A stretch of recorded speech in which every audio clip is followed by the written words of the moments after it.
Naharitra roa andro ny fiofanana momba ny fiahiana ara-tsosialy tao Ambositra. Atrikasa natao mba hanatsarana ny fitantanana eo anivon'ny commune. Tsy ny lafiny vola ihany fa ny olona ihany koa no resahana nandritra ity fiofanana eny anivon'ny vondrom-bahoaka Itsinjaram-pahefana ity. Naharitra roa andro ny fiofanana teto Ambositra. Atrikasa izay natao mba hanatsarana fitantanana eny anivon'ny commune. Nojerena nandritra ny fiofanana ny antony tsy nahafahan'ireo commune nandony latsakemboky mipiasa amin'ny KNAPS sy ny vahaolana mifandraika amin'izany.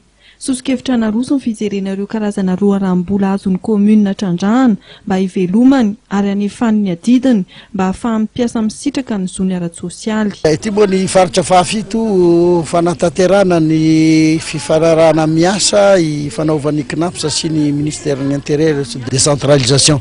Izay ny soavy ny premier ministre chef de gouvernement Tateny Mahazarivo niaraka tamin'ny tale général ny KNAPS. Ny tazona moa dia ny fahasapana fa tena tao anatin'ny fahasairanana misy ny mpiasa tataniny regny ben'ny tanàna regny satria visy de visy tokoa zany misitraka ny fiahina ara-sosialy. Adidy fa tsy safidy ny fiahina ara-sosialy n'ireo mpiasa eo anivon'ny commune tsirairay hoy ny préfet Ambositra.